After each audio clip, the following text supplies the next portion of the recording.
Mamamatay akong hindi man lang nakikita ang ningning ng bukang liwayway sa aking bayan. Kayong mga makakakita, salubungin ninyo siya at huwag ninyong kalimutan ang mga tao na lugmok sa dilim ng gabi.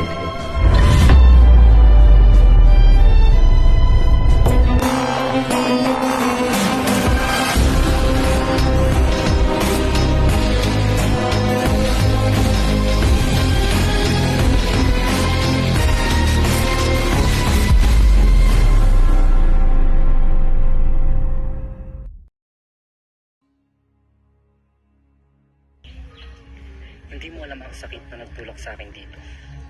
Nang mawala ako ng lahat, nakita ko kung paano kami pinabayaan ng lipunan. Ang puot na ito ay sukat na hindi gumagaling. Kung ipagpapalit mo ang lahat para sa galing, hindi lang ang nakaraan mo ang mawawala, pati na rin ang inaharap.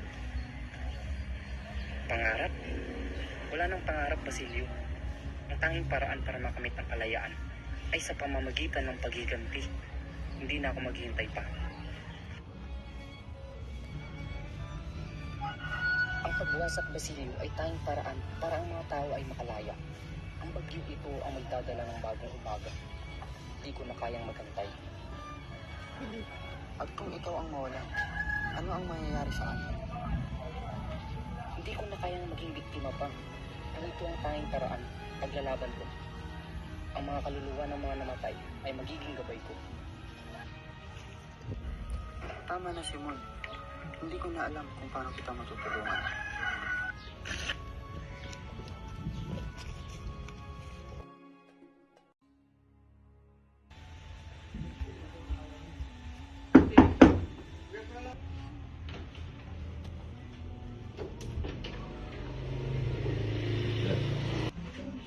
Apat na buwan na ang nakalipas. Tumanggi ako noon, pero mali ako. Nabilanggo ako. Utang ko sa iyo ang aking kalayaan. Nais ko nang tumulong sa'yo magsikan. Ito na ang simula, Basilio. Ang himagsikan ay magsisimula sa isang kasalan. Nitroglycerina? Pampasabog? Oo, tama ka, Basilio. Ito ang sirena. Pero hindi ito isang ordinaryong papasabong lamang. Ito ay kaalib ng mga naapi. Pasasabugin ito ang mga sakit at mandaramo. Ang pagsabog ay maririnig at madarama ng lahat. Ako ay inosente. Ang pagwasak ay kailangan. Minsan, ang kabulungan ng tanging paraan. Ilalagay ko ito sa gitna ng isang kasiyahan sa harap ng mga kapangyarihan. Pagkalipas ng 20 minuto, kasabog ito. Walang makakaligtas. Kung ano, wala na pala ako may tutulong sa'yo sa mundo. May isa ka pang gagawin. Pagdating ng alas 9 ng gabi, sasabog ang lampara. Pag narinig nila ang pagsabog, lalabas ang mga nilabi, ang mga armado, at ang magsisiluyan. Sila ang papuntang sa lamesa upang makipagkita kay Kabesang Kalis. Papatay ng lahat ng mga tuwag. Sila ang magpapalapit ng pagkalipin. Kailangan natin gawin ang kamay ng ating bayan. Anong Basilio? Natatakot ka ba? Ang kamatayan ay para sa mga tuwag. Sige, sasama na ako. Ang mundo ay hindi nagpapakita ng awa sa mga api, sa mga nagturusa, sa mga inaapi. Bakit ko pa ipaglalaban ang lipunang hindi nagmamalasakit sa akin? Iyan ang gusto kong marinig, Basilio. Ngayon, maintindihan mo na.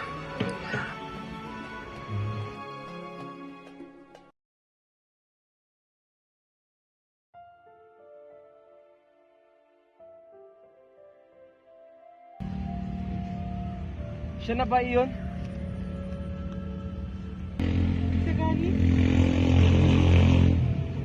Paulita, ikaw na nga.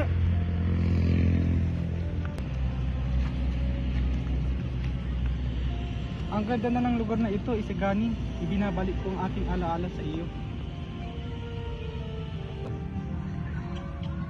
Ang kabundukan ng aming bayan, doon ko mararamdaman ang kalayaan. Kung ano man ang gawin ko, hindi ko ipagpapalit ang aming lupait.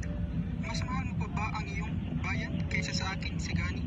Hindi, Paulita. Mahal ko ang aking bayan. Ikaw, at ikaw ang dahilan kung bakit ako lumalaban. Bago kita nakilala, iyon ang aking mundo, ang kalikasan, ang mga bundok at ang dagat. Darating ang panahon na magiging magkabago ang aming bayan.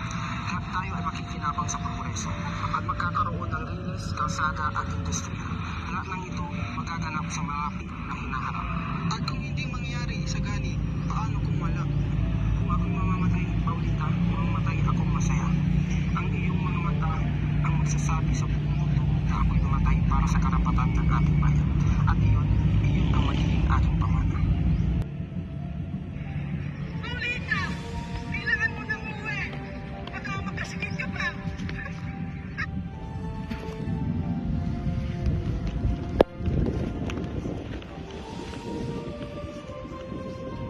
Paulita, hindi ko kayang ipikit ang ating mga mata kung ang ating pangarap ay maglalaho na. Ang ating mga pangarap, tapos na, Isagani. Wala nang silbi ang mga iyon sa mundo ngayon. Kailangan ko ng isang tiyak na kinabukasan.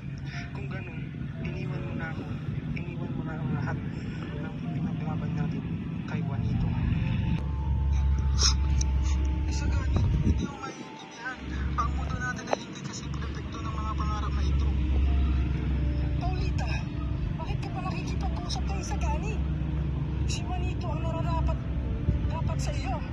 Tita, tapos na ang usapan namin ni Isagani. Patawad po. Paulita, sandali. Pakiusap. Pakinggan mo naman ako. Isagani, tapos na ang lahat. Hindi ko na kaya ipagpatuloy ang mga pangarap na iyon. Hindi ko na kaya maghintay sa isang bagay na hindi ko na kaya hawakan. Ang pangarap na sinasabi, ang kalayaan ng ating bayan, ang hinahanap na mas magaan. Hindi ba't pareho lang tayo ng ninanais? Ano pang iniiwasan mo, Paulita? Bakit ko kailangan isakripisyo ang ating mga pangarap para sa buhay na hindi tiyak kung magtatagal? Isagani, hindi mo na kaya maghintay na magbago ang lahat. Hindi mo na kaya magpakasakit para sa isang bagay na hindi ko na kayang abutin.